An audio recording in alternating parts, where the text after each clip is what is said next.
Hello and welcome on behalf of the Museum of Art and Photography and the Bangalore International Center to Art and Empowerment, the third in our series of talks curated around inclusion and diversity. The potential of the arts to enable creative expressions and drive meaningful experiences for people of all origins and backgrounds is central to their social value. But how can art actively help empower marginalized communities? And what role can it play in awareness and in exposure? Today, we are very pleased to have with us two incredible panelists, VR Feroz and Vicky Roy, weighing in on these questions and more. Through the lens of their very personal journeys, they explore how art and culture can transform lives and how institutions can actually make a difference. VR Feroz is the Senior Vice President and Head of SAP Academy for Engineering in Palo Alto, California. He has been an accessibility activist for several years now. He's founded the India Inclusion Foundation, under whose aegis initiatives such as the India Inclusion Summit, the Inclusion Fellowship, Art for Inclusion, and the Inclusive Walkathon have been run. Vicky Roy is a photographer who originally hails from West Bengal. After running away from his home at a young age, he started working as a rag picker in the railway station in New Delhi before he was rehabilitated by the Salam Balak Trust. He studied photography at the Triveni Kala Sangam and apprenticed under Aneman, and he held his first solo exhibition in 2007. His recent photographic projects also stem from a desire to use the medium as a tool for social betterment and change. Um, I'm going to let them do all the talking in terms of what sort of work they do and what journeys they've had and how art intersects with all of this. Their full biographies will be pasted on the chat box. Please note that you can share any of your questions for them via the Q&A box at the bottom of your screen, and we will take all questions at the end of the session. I'm also pleased to note that today we have Gaurav Verma as our sign language interpreter for the session. And without further ado, I'm going to hand it over for Vicky to kick off today's evening with his presentation.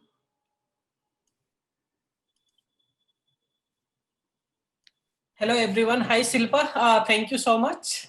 And thank you MEP to organizing this talk, and I really happy to share my journey to photography, how to help me to improve myself, and now I'm using the photography as a medium to help to the society. So I will take you through my journey and try to share how photography first helped me, and after that what I am doing through photography to help other.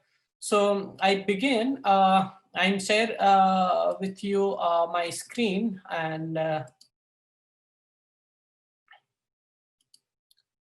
so this is my mom dad picture, and I'm originally from West Bengal, Purulia, and age of 4 or 5, my mom dad give me take care of me to my grandparents, and I'm growing there and I'm going to school there. But I feel my grandmom, uncle, they are beat me lot for every small mistake.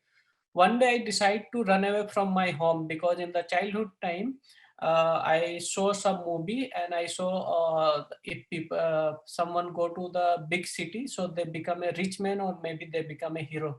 So I thought if I run away, so maybe I become a hero or maybe I become a rich man. So that's why one day I took some money from my uncle pocket, and I went to the railway station and I saw their train going to station. So this is my house picture, so you can imagine how my house look like. So I reached New Delhi railway station age of 11 in 1999. I run away my home, and when I reached the platform, so I confused where I can go. So I just went to outside and I came back in the platform and I start crying because I don't know what do I do, and I am very scared also. So So some kids in the platform, they doing begging. So they came to me and they asked me, hey, are you run away from home?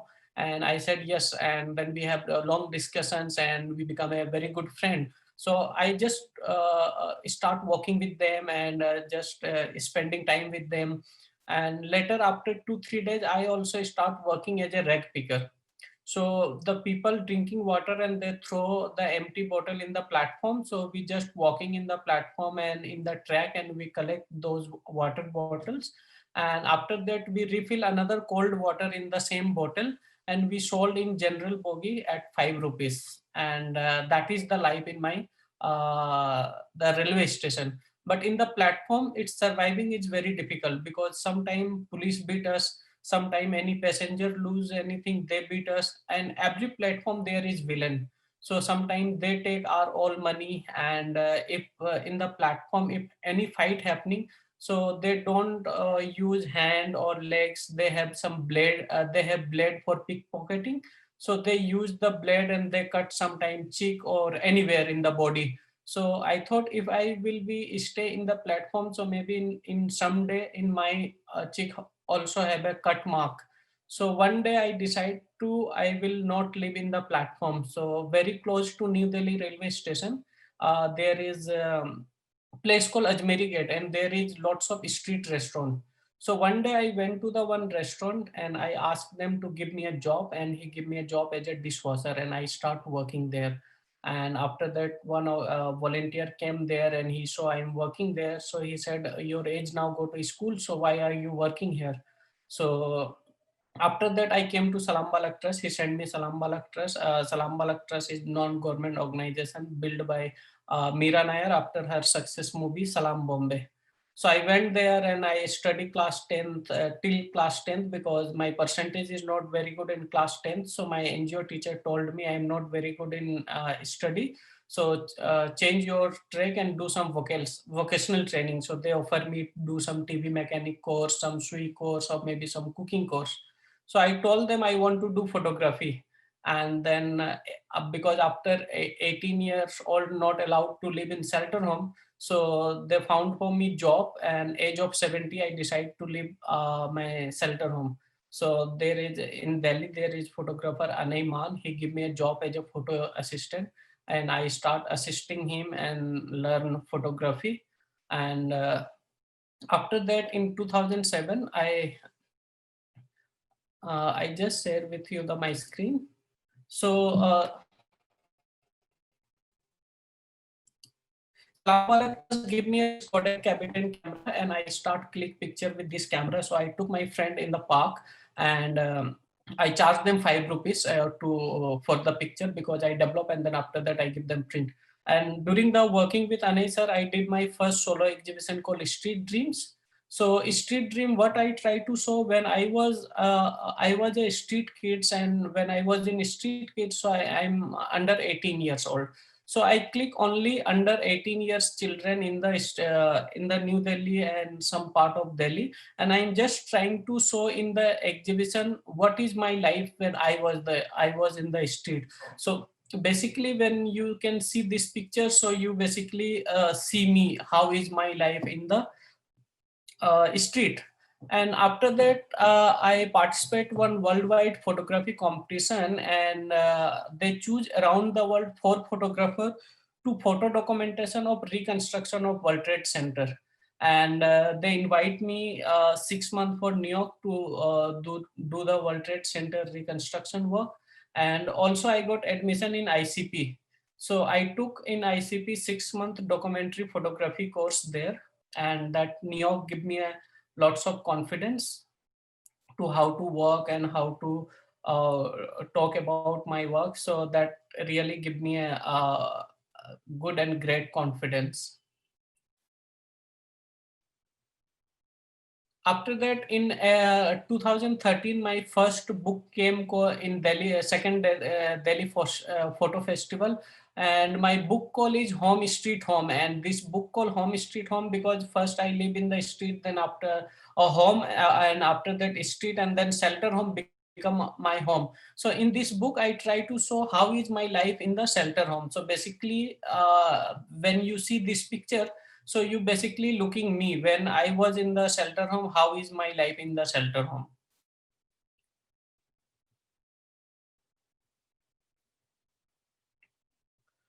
So whatever I done, so like whatever I done, I got fellowship to study MIT Media Lab 2014. I came Forbes Asia 30 under 30 list. I came Vogue magazine 40 under 40 list. I exhibit in US some museum. So one thing I learned in school, so the in the class teacher asked how to contribute uh, in country I don't know the English word, so Hindi में कहते हैं कि आप देश के तरक्की में कैसे योगदान कर सकते हो। तो हमारे पास जवाब नहीं था, तो टीचर सेड कि सबसे पहले आप अपनी तरक्की करो, एंड देन आप तरक्की कर लोगे तो देश से एक गरीब कम हो जाएगा, एंड देन उसके बाद आप औरों के लिए सोचना। So what ever I done before, so that is I am just growing my self in the photography. So after that, I just done some work that I'm sharing with you. This is Janwar Kessel. One my German friend and 3 Indian friend start this skate park in MP, and there is only 2 caste people living there, one Adivasi and one Yadav. And now these people, these kids are really representing India, because these kids travel Europe for 1.5 months, and they went China, they went London for skating. So I just go every 1 and 2 months and spending time with them and click picture. Then I thought, how do people know about these kids? So I done one campaign for them. It's called Ruler Change Maker. So this is how I start, I click picture, and whatever their problem and whatever they want to do, I just write down in the skateboard. So Seema saying, our school should have fan, and I share in my social media this picture, and then one of my friend donate fan for the school. So in the school now is fan. And there is another guy, his name is Gobin, and Gobin saying, I want to become the village headman. So when I share this picture, uh, he one of my trustee from Salam Balak Trust, and he saw this picture and asked me to send him his detail, and I sent him, and he got 2 lakh rupees scholarship to study continue. So in the village, the skate park, and there is lots of water issue, and summertime women have to walk 3 kilometers for drinking water. So that organization told me there is one solution, but we required $11,000 for do this water initiative. So I said, if we ask people for give money, so maybe it's difficult. So maybe we ask people to buy whatever the skate park picture I click. So we will buy, we can ask people to buy as a addition print, and we sold some of my skateboard park picture, and we collect 11,000 money, and after that we did this thing there. So they do deep bore there, and they make one big platform, they put tank there, and then that motor connect with the solar panel. So now there is 24 hour water available. So this is one of my contribution through photography. The second, in the same village, these kids have this problem last 5 years, and I asked his mother, and he said he never went hospital.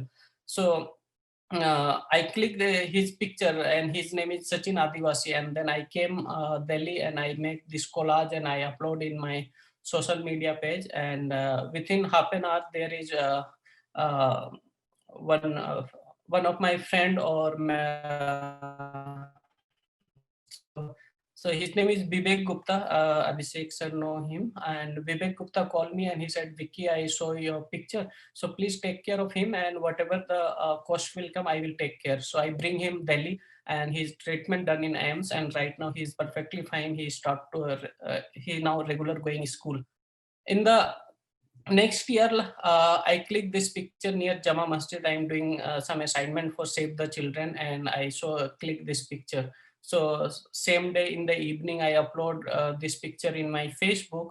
And one of my friend, her name is Rajeswari Kanan. She live in Silicon Valley, and she saw this picture and she called me, "Hey Vicky, I saw your picture, and that family is very happy in the street. So what I can help this family so they will not live in the street." So I went next day and I asked this family, and that family said, "We originally from Rajasthan, Dholpur. So if you can open for us a small grocery shop there, so we will go back there." So last year I opened for them a small grocery shop there, and I take them the kids admission in the school.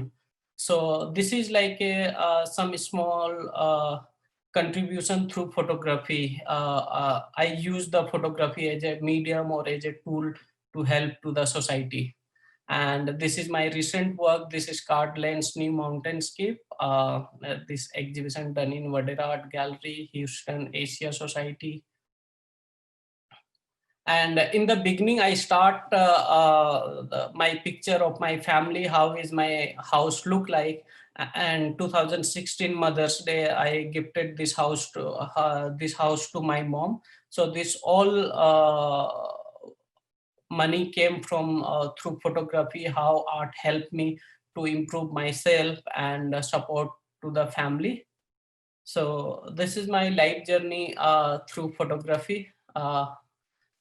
So now I will invite VR Firoz to please come and share your thoughts. Thank you so much, Vicky. Always a delight listening to your story. To all the people logging in, a very good evening to all of you in Bangalore. I'm currently based in Cupertino in California, so it's a little early morning, but I'm always excited to have this conversation. Um, Thanks to my friend Abhishek. And I want to say a huge thank you to Shilpa for reconnecting me with Vicky. I had met Vicky almost a decade ago, and it's such a delight to see the amazing work he has done in the time that I haven't been in touch with him. But thank you, Shilpa, for reconnecting me. And Gaurav, thank you for doing this amazing interpretation. If I'm too fast, just let me know. Am I okay? Speed is okay? Very good. Thank you. So to to start with, I have some similarities with Vicky, not really in terms of art or photography, but the fact that I grew up in West Bengal, just like Vicky did. And so in many ways, art was an integral part of my personal growing up days. So I would say, reasonably good at doing paintings. So but like many of us, our academics took priority, and I kind of lost touch with art for many years. And in many ways, it has got rekindled in the last few years. And I'll kind of share my personal journey in terms of what art has meant to me, and more importantly, the genesis of the inclusion movement in the next maybe 10 or 12 minutes. So let me start by sharing my presentation, and then I'll take you through my journey. Gaurav, are you able to see my screen? Is this okay? Okay, thank you. So let me share probably one of the most famous paintings of all time. Anybody who's a connoisseur of art will recognize this painting for sure. This is, of course, Vincent van Gogh's very famous Starry Night, painted in the year 1889. While the painting is extremely famous, I think not many people know the history of this painting. This was done by Van Gogh at the depth of his depression. He was in the mental asylum of Saint Paul de Massol. He was suffering from hallucinations. He had severe suicidal tendencies, and in many ways, at the depth of depression, he was able to uh, paint the fundamental nature of the universe. So, in many ways, art is a form of expression that reaches out from different stages of our life. So, this is, I thought, talking about the most famous painting, probably of the 19th century, coming from a person at the depth of his mental state in terms of being depressed, and even having suicidal tendencies. So this is thought I should kind of set the stage about what art meant to people at different stages of their life. But not all artwork is done in the intention of just making art as their core sense of profession. Many people do art as a pastime, and one of my favorite essays is an essay done by Churchill called "Painting as a Pastime," and I would highly recommend everybody to read that essay. And this is actually a painting done by Winston Churchill. This is a lake near Brasilis in autumn, and he used to say that art was his biggest source of stress buster. It helped him reduce his stress during the times when he was surrounded by a lot of things and a lot of activities. He used painting as a way to relieve his stress. Uh, this is an interesting piece of art done by former American President George W. Bush. He This is a painting of military veterans, and in fact, he's also written a book which has covered many of these veterans. What was interesting is that George W. Bush started painting much later in life. In fact, even after his presidency, this is the first time he ever picked up um, a paint was much later, and he said he used art as again a ways to intellectualize, think about the issues of the world, and art was a means of expression for him. So you would see someone like a professional painter, Van Gogh, painting for a very different reason, Churchill and George W. Bush painting for a very different reason. And art has been a form of expression for people that has touched people's lives in very different ways. Now, let me quickly jump into my personal story and what got me into art and what got me into the disability and inclusion space. Um, this is a painting of my son. His name is Vivan, and I'll probably spend 2-3 minutes talking about his journey and in many ways our journey into the inclusion space. Um, so Vivan is now 11 years old. He was diagnosed with autism when he was 18 months old. So this was way back in 2010. So it's almost a decade since his diagnosis. And at that time, I was the head of SAP Labs in India. I was a managing director heading the R&D center of SAP in Bangalore. I was based in Whitefield.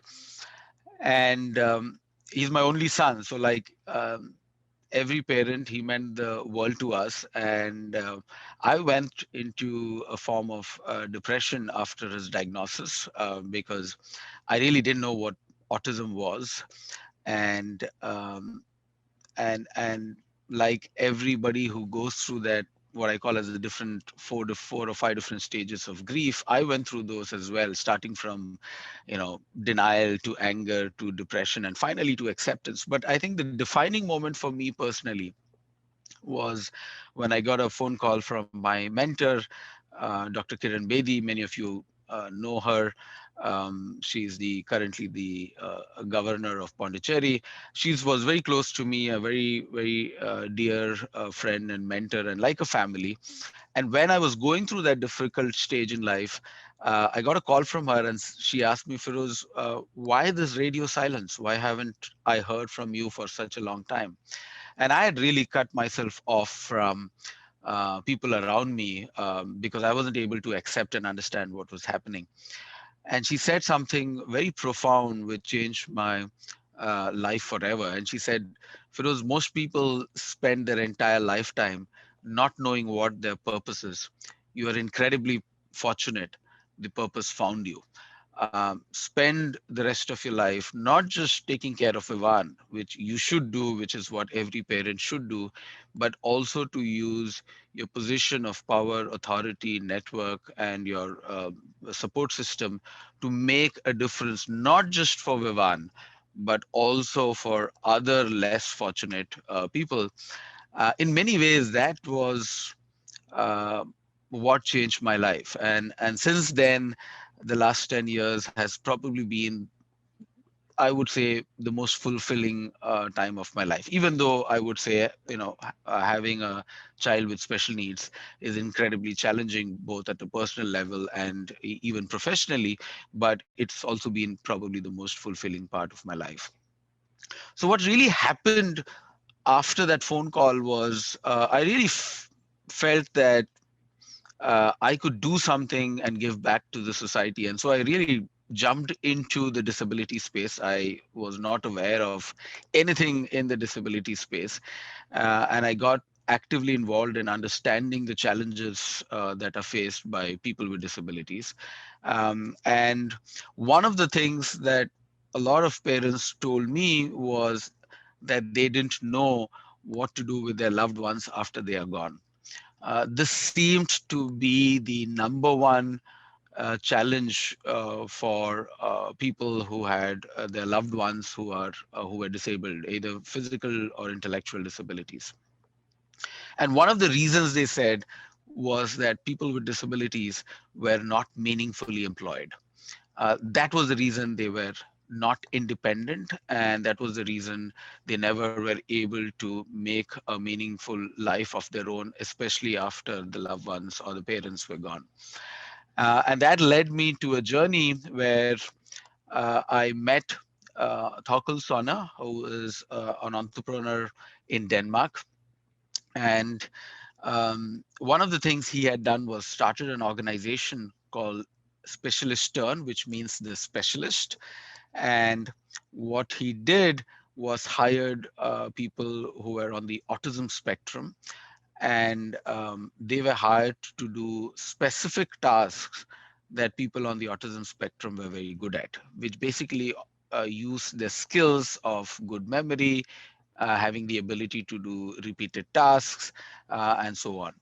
And in being inspired by that, I came back to Bangalore and hired the first 3 employees on the autism spectrum at SAP Labs. And people thought that was a crazy idea at that time. These were employees who didn't have college degrees, but who kind of knew how to read and write and browse the internet. But we were able to train them and make them part of the workforce at SAP.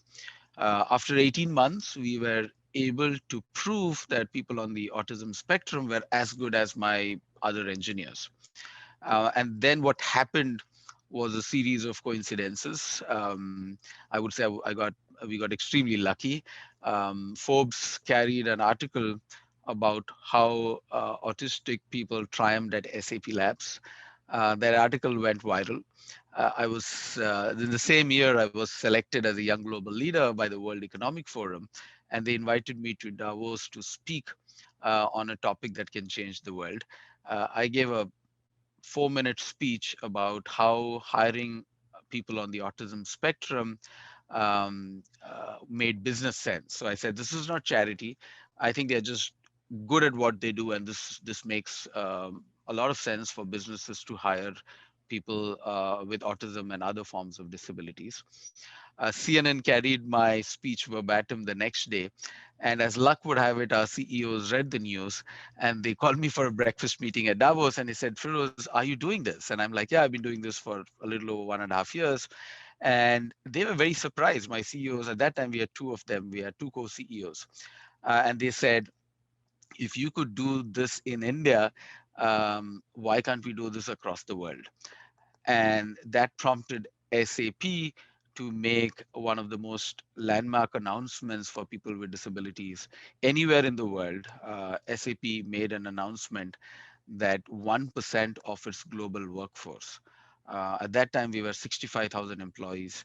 At 1% of our global workforce will be hired by neurodiverse people. And so this happened in 2013. What happened after that was hundreds of companies followed what SAP did. We were invited to the United Nations, where Ban Ki-moon, the former Secretary General, asked other companies to follow what SAP had done. And now the Autism at Work program is there across hundreds of companies, global multinationals, big and large across the world. In 2016, it became an official Harvard case study. SAP has hired more than 180 employees across the world with people on the autism spectrum. More than 150 plus employees have worked in various part-time and form as well. So it's probably been one of the most landmark activities driven for people with disabilities by any corporate. And so this is basically how the autism program started. In many ways, Vivan was the starting point for it, and the idea that people with disabilities can be meaningfully employed. But this is really the work that happened within the corporate.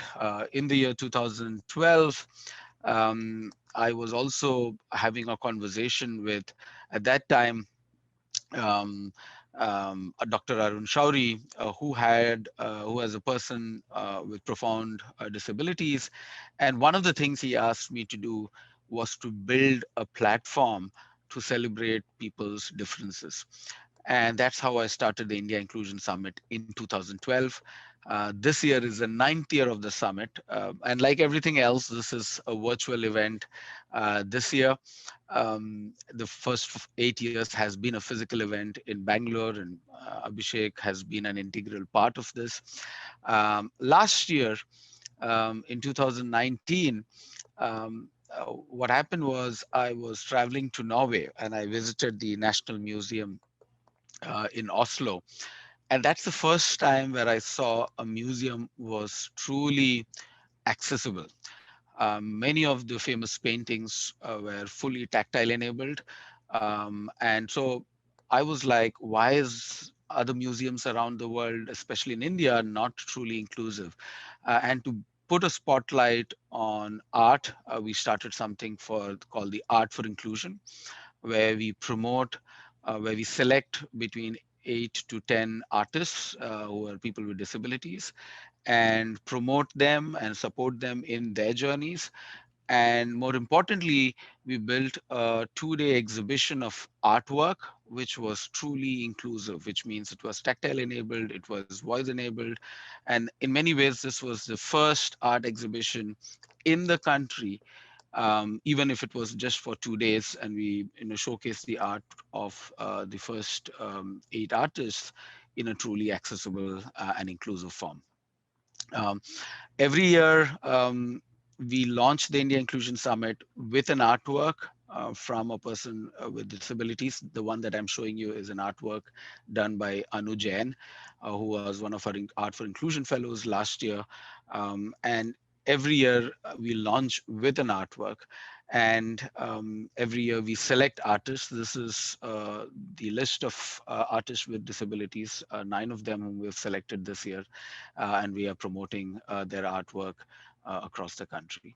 So I just wanted to give you a context of my personal journey in terms of how I got involved in the disability space. Also how we found that people with disabilities can meaningfully contribute to the society. Our tagline is everybody is good at something.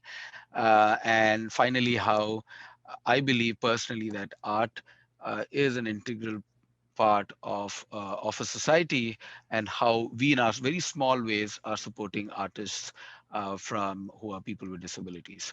So I would like to conclude my presentation here. I'll stop sharing my screen, and happy to get into a discussion with my very good friend Vicky, and take questions from the audience. Thank you very much. Firoz, thank you so much. It's really I remember when we met in 2014, the exact year in San Yes, Francisco, and we visit your office and yes, you host us. So really warm that time, and that same feel when I heard your talk, and the same energy and same thing you're doing. So really appreciate, and I'm also motivated when we heard this kind of story, and thank you, they're doing for something for the society. So it's really encouraged me to do more. So thank you. I just want to ask some question first, and Sure, then after sure. that maybe we'll take some question from audience.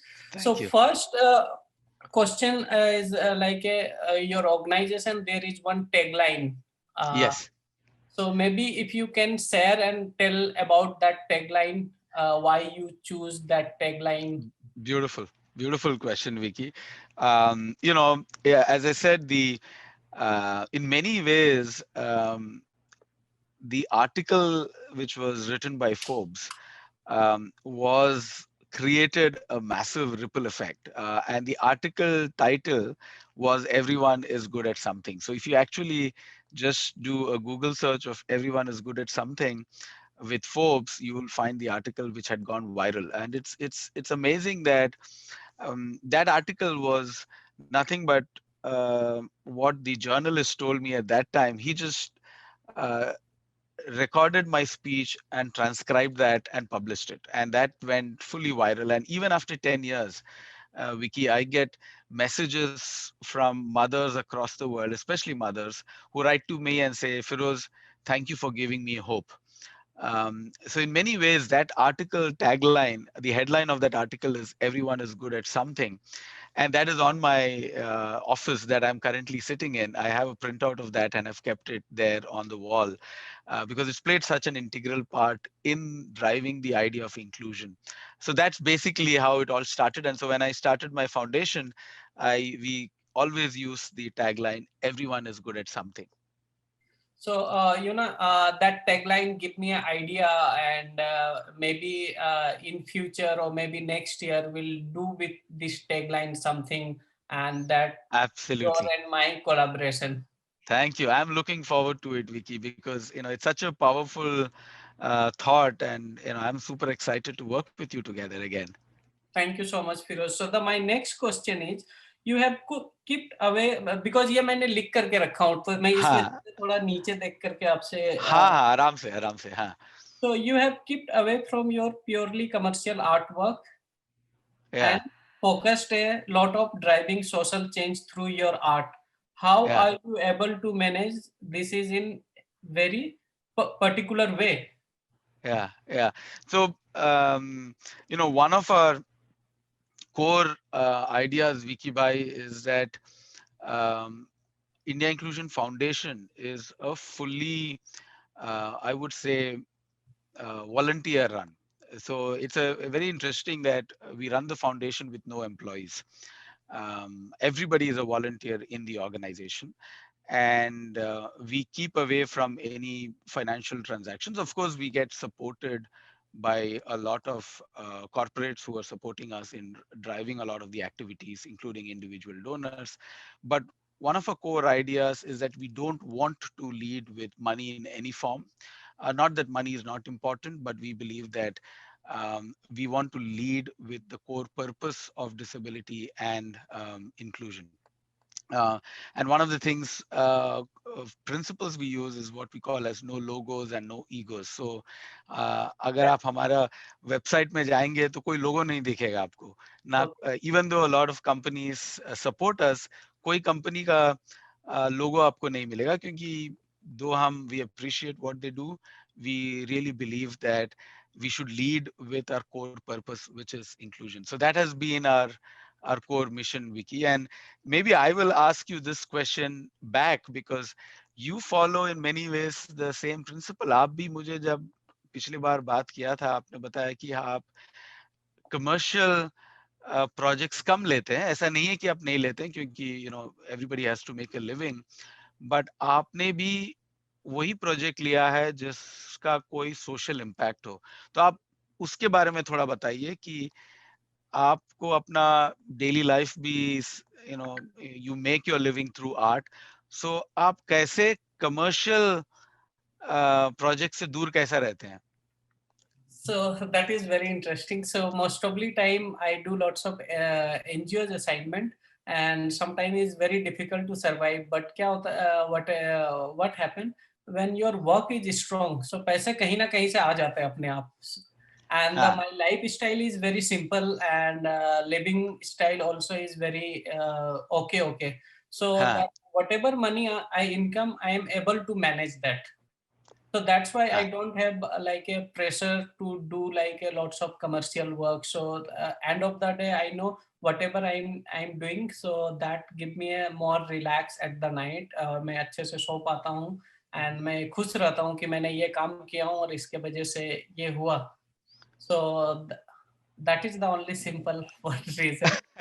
Absolutely, Vicky bhai. I think living simply is probably the most important thing to do, right? And एक अभी question मेरा और हाँ एक है. हाँ So, बत you know, दीजिए. like whatever your organization doing, and या I know कि आप इतने सारे लोगों के लिए काम कर रहे हैं, but if you share like अगर आपको मैं कहूँ कि किसी एक का ऐसा सक्सेस स्टोरी लोगों को बताइए कि जिनका आप जब स्टार्टिंग में मिले थे तो वो क्या था, and then the whatever you help and what he doing, तो हम्म उससे क्या होगा कि एक बाकी लोगों में भी कॉन्फिडेंस आएगा अगर आप लाइक थोड़ा सा किसी के बारे में बहुत बहुत बता बढ़िया. सकें. हाँ बिल्कुल, हमने जब शुरुआत की थी विकी भाई 2012 में, 2012 में was the first time we started the Inclusion Summit, which at that time there was no platform to showcase the abilities of people with disability. तो हमने 2013 में one of our I would call the unsung heroes उस time का was Malvika Iyer. So Malvika had lost both her hands in a bomb blast, and she was one of the speakers at the India Inclusion Summit. वो कभी उसके पहले कभी speaking engagement नहीं की थी, और उन्हें हमने वो platform दिया. And she then, went on to finish her PhD in social science. Oh, She, wow. in fact, last year वो नारी पुरस्कार अवार्ड से भी उन्हें अवार्ड दिया गया from prime minister Modi. And she is done a lot of amazing work in the field of disability, and अभी वो यूनाइटेड स्टेट्स में रहती है और बहुत अच्छा एक्टिविज्म का काम कर रही है डिसेबिलिटी स्पेस से. तो मैं नहीं कहूँगा कि हमने उनको उस डायरेक्शन में भेजा है, बट ये था कि जो समिट का जो प्लेटफॉर्म था, ऐसे बहुत सारे अनसंग हीरोज के लिए पहला ब्रेक था. अभी भी जैसे आप आर्टिस्ट, बहुत सारे आर्टिस्ट जिसको हम प्रमोट करते हैं, उनको कभी इतना बड़ा प्लेटफॉर्म नहीं मिला है. जब उनको वो प्लेटफॉर्म मिलता है तो वो एक उनके लिए एक डोर ओपनर हो जाता है, एक स्टेपिंग स्टोन हो जाता है. उसके बाद वो काफी आगे जाके बहुत अच्छा काम किया. ऐसे बहुत सारे लोग हैं, हजार hundreds of people have come to the platform, and then their journeys have taken off in very unique ways. Major DP Singh sahab जो भी हमारे यहाँ इंक्लूजन समिट में 2013 में स्पीकर थे, वो अभी काफी फेमस मोटिवेशनल स्पीकर हो गए. वो भी कहते हैं कि पहला ब्रेक, पहला प्लेटफॉर्म उसे इंडिया इंक्लूजन समिट में ही मिला था. सो ऐसे डिसेबल्ड लोगों के लिए कोई यूनिक प्लेटफॉर्म नहीं था जो वर्ल्ड क्लास हो, और हम समझते हैं कि इंक्लूजन समिट ने वो एटलीस्ट एक पहला अपॉर्चुनिटी जो है वो हमने एक छोटे तरीके से ऑफर किया थ्रू द समिट. नहीं, thank you so much for sharing, because ये लोगों को जानना बहुत जरूरी है कि कि एक छोटा सा प्लेटफॉर्म भी कभी कभी किस तरीके से हेल्प करता है लोगों के लाइफ में. एब्सोल्युटली, बिल्कुल सही कहा आपने. कभी कभी लाइफ में वो पहला जो डोर ओपनर है वो बहुत मैटर करता है. पहला पर्सन जो आपको हाथ देता है, उसके बाद शायद वो अपना खुद का जर्नी आप ट्रैवल कर सकते हो, बट वो पहला पर्सन जो है वो बहुत मैटर करता है. यस. विकी भाई, मैं आपसे एक चीज कहना चाहता हूँ कि यार स्पेशली अभी जो कोविड का समय है, इस टाइम तो आप शायद बाहर जाके you are not able to take photographs, travel around the country the way you used to. So how are you managing during COVID times? Has it become much more difficult to follow your art and your heart and your passion? Yes, little bit difficult, but not very much, because I got some assignment from some NGOs, and they offer me also to give my payment, and I said ki, thank you so much, but this during the COVID time, I don't want take this payment, so I just do volunteering for you, and that give me a satisfaction. So I done some work, but without uh, without money, so that give me a satisfaction. So that's why I not charge them. They are happy to pay me. Very good. Very So good. there is some savings, so I just finished that. So Fantastic. it's No, I wish you really a lot of success in this journey. These are difficult times, but I also know हमने जब बात किया था, आपने कहा कि आपका जो रियली मिशन है, लॉन्ग टर्म विजन है, ये है कि आप अपना खुद का एक आर्ट स्टूडियो बनाएं, और आप खुद का एक नॉन प्रॉफिट स्टार्ट करना चाहते हैं। तो उसके बारे में कुछ बताएंगे? आपने कहा था कि नॉन प्रॉफिट स्टार्ट करके that is one way of giving back to the society. So आपने ये स्टार्ट किया ऑलरेडी, या ये अभी प्रोसेस में है विकी भाई? सो ये इंटरेस्टिंग सवाल है।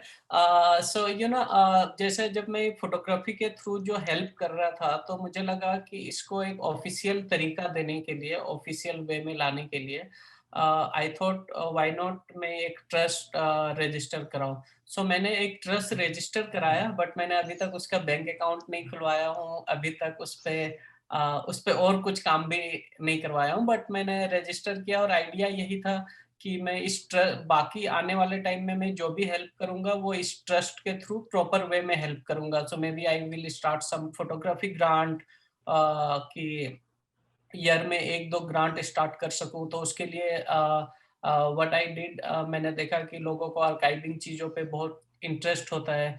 तो मैं जो मुझे कॉफ़ी पीने के पैसे हैं या जो घूमने-फिरने के पैसे हैं, वो मैं बचा करके चोर बाज़ार से जा कर के मैं पुराने नेगेटिव्स खरीद के काफ़ी इकट्ठा किया हूँ।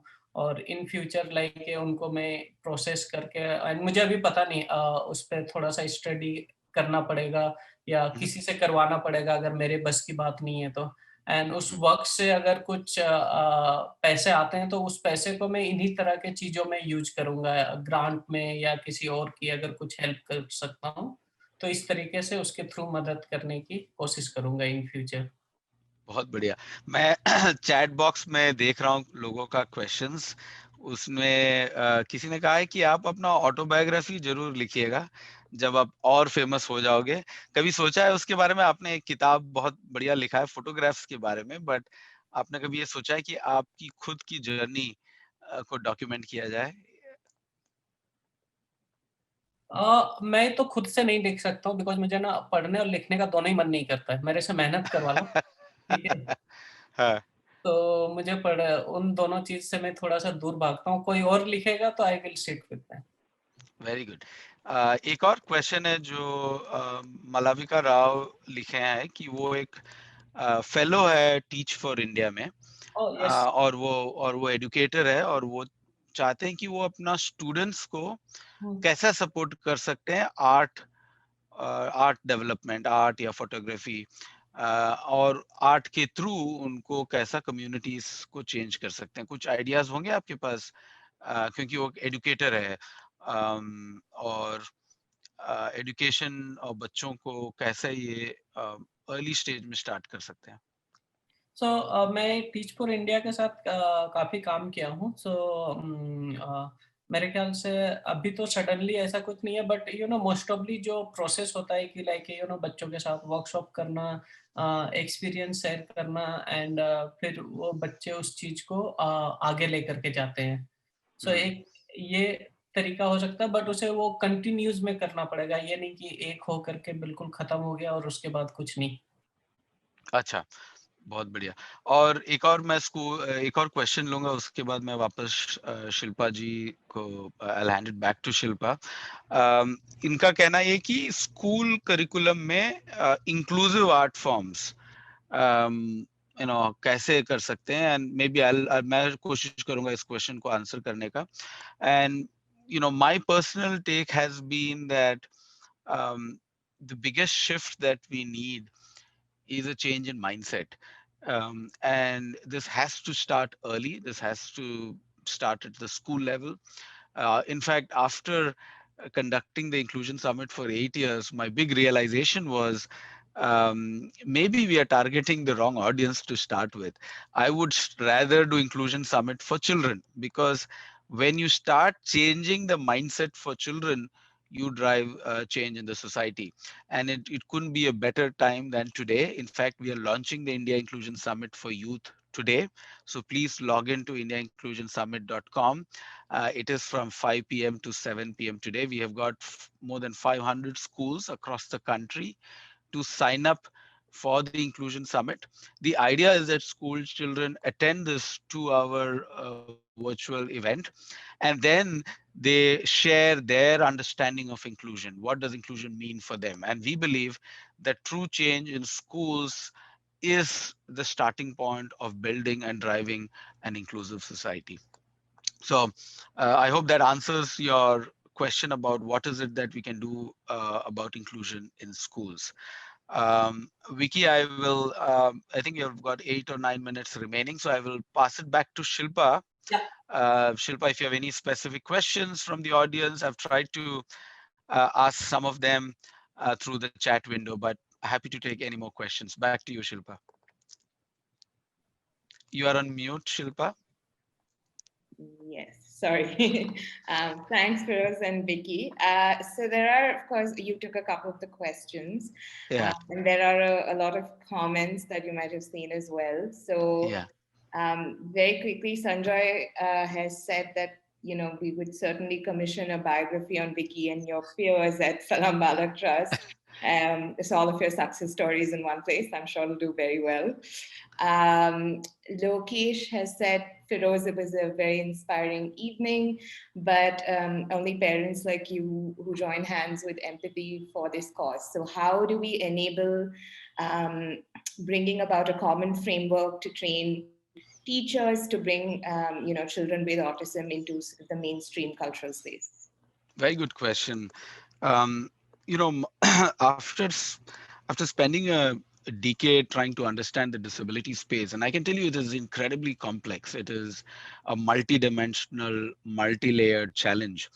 And my first belief is, especially if you are either disabled or if you have some disability in your family, there is obviously a personal motivation to do something. But true change in the society can only happen when everybody else is part of that journey as well, right? So our core mission at the India Inclusion Summit is not just to focus on people with disabilities and their families, but to include everybody in that journey of inclusion. And it's and it's very important for people to understand is disability is the largest minority in the world today, Shilpa. It's 15% of the world's population. It is the largest minority, and if you assume that every person with disability affects at least 4 family members, because parents, siblings, and so on, you are actually talking about 60% of the world's population being affected directly or indirectly by disability. And the bad news is that everybody will become disabled at some point in their life. Everybody, there is no exception to that. If nothing else, you will become fully disabled at the end of your life anyway, right? So so it's a good idea to think of disability not when you get it or your family member gets it. We are all going to lie on the spectrum of disability at some point in time, and I think there is a moral obligation to not just talk about that, but to also build an inclusive society so that it's beneficial to us. My father and my mom, in the last 2 years, both of them had knee surgeries. They're both about 70 years old, and they were on a wheelchair for months. And that's when I realized that even in my own house, it was not accessible. There were no ramps. And so why think of accessibility as an afterthought, but instead make it an integral part of our thinking? It will affect all of us. So it's a good idea to think about it from the very beginning. Yeah, I mean, they basically say, right, when you design for accessibility, you're effectively designing for everyone. Absolutely. Absolutely. Okay, Srinivasa Murthy says that it's been a privilege to listen to both of you and that Thank you. you have inspiring initiatives. Nalini Prakash has also thanked you for sharing your life stories and how you've used the arts to help yourselves and others. And Raj Shekhar C has said that he's amazed at both of your achievements and has great respect and love for you both Thank for you. creating such a great change in many lives with simple steps. So, just sort of maybe taking off from that very quickly, perhaps there's a last question to, okay, let me just put this question out to you first. What do you think institutions like, museums and art institutions, cultural spaces, what are the sort of simple steps you think they could take in order to whether it's helping bringing awareness to inclusion and disability rights, or whether it is actually sort of social change or broadly? A beautiful question, and I've been researching and writing a lot about this. And maybe I'll give you some data and statistics about, especially about public spaces, especially in the US, and that's where I want to compare with public spaces in India. So there was a study done which showed that when they look at the average IQ levels or the educational levels of children in the US, say below the age of 10, the children in US stack very low across the world, across all the developing countries or developed countries. The children actually are pretty low, but when you look at their levels when they are, uh, you know, 18 or 20 years old, they jump to becoming the best in the world. And so people said, why is it that the same children who ranked so low in terms of academics and intellect at a young age jumped to such high levels? And they actually figured out it was because of the access of public spaces, free public spaces, to kids. So whether it's libraries or museums, US has probably the largest number of public libraries and museums that are freely available for children. And that's the core reason why the education levels and the children outperform the rest of the people around the world. So basically what I'm trying to tell you, the need to provide public spaces of education, of art and culture is so integral to the long-term success of any society, right? And if you're having that, you have to make it truly inclusive. You can't make it elitist that it is only available for a few. And so accessibility should become an integral part of all public spaces, irrespective of whether they're museums, schools, libraries, offices. I think it has to be truly inclusive if you want to drive social change at scale. Vicky ji, do you want to take this question as well? Vicky, you are up mute में हो. हाँ, मुझे एक बार और explain कर दीजिए. हाँ जी, बस हाँ. आई वाज आस्किंग, आपको क्या लगता है कि म्यूजियम्स और कल्चरल स्पेसेस वगैरह वो क्या सिंपल स्टेप्स कर सकते हैं कि inclusion, whether it's being more inclusive, yeah, whether it's actually helping enable social change? So, what I noticed during the working last few years, and what I saw कि जब तक हम अप्रोच लेकर के उनके पास जाएंगे नहीं ना, वो खुद चल के नहीं आते हैं, बट दे आर ओपन. और हमें बस जाने की जरूरत है. बहुत टाइम बस हम जाते नहीं है और हमें लगता है कि ये लोग हेल्प नहीं करते हैं. तो मुझे लगता है दे वेरी ओपन. हम if we go to like a 10 people and then definitely 8 or maybe 5 say yes we can do together. तो मुझे लगता है कि इस तरह के थॉट सभी के अंदर होता है कि वो कहीं ना कहीं थोड़ा सा सपोर्ट कर सके, हेल्प कर सके. एंड लाइक जस्ट मैं अभी संजय भैया का क्वेश्चन देख रहा हूँ, एंड फिरोज को कह रहे हैं कि वो कहानी फेस्टिवल में वो प्लेटफॉर्म प्रोवाइड करेंगे. सो लाइक एक सोर्स अभी ओपन हो गया. हम्म, हम्म, बिल्कुल. Okay, so last question for the both of you before we end, from Rajnandini Shaw. What next? So, what plans now? The way I see it is that this is a mission for life. I mean, this is my biggest learning is that any form of social change takes time. So there are unfortunately no shortcuts to driving change. It is something that you have to keep at it for the rest of your life. I intend to do that, and I feel that maybe you need 3 lifetimes to drive real large-scale change. So, but as you all know, you have to do one small step at a time. Don't think too far ahead. Don't get drowned in numbers. Don't get overwhelmed with, okay, I have to do something for a billion people. I think do one step at a time, do it with good intentions, and change will follow. Great. Vicky ji, what next? If not your autobiography, what can we see next from you? So whatever we work, so after one work, we always try to, we will do the next work इससे better. So हमेशा मतलब यही कोशिश रहेगी कि अगर एक काम हो गया तो मैं दूसरे को और अच्छे तरीके से कैसे सपोर्ट कर सकूं या उस काम को और बेहतर तरीके से कैसे कर सकूं. सो एक के बाद एक दूसरा चैलेंज आते जाएगा and we are ready to accept those all challenge. Okay, on that brilliant note of advice on challenging ourselves constantly, I'm going to wrap up today's session. Thank you both so much, Firoz and Vicky, Thank you. for all of your insights, for sharing your stories and your very personal, life experiences with us today. Thank you, Gaurav, for staying on and signing for all of us. And thank you all who've taken the time out to join us today. Thank you very much, Shilpa, for inviting us. Thank you, Vicky. We'll keep in touch. Yes, thank you, Firoz. Thank you, Silpa, and thank you for the sign language. Thank you. Thank you.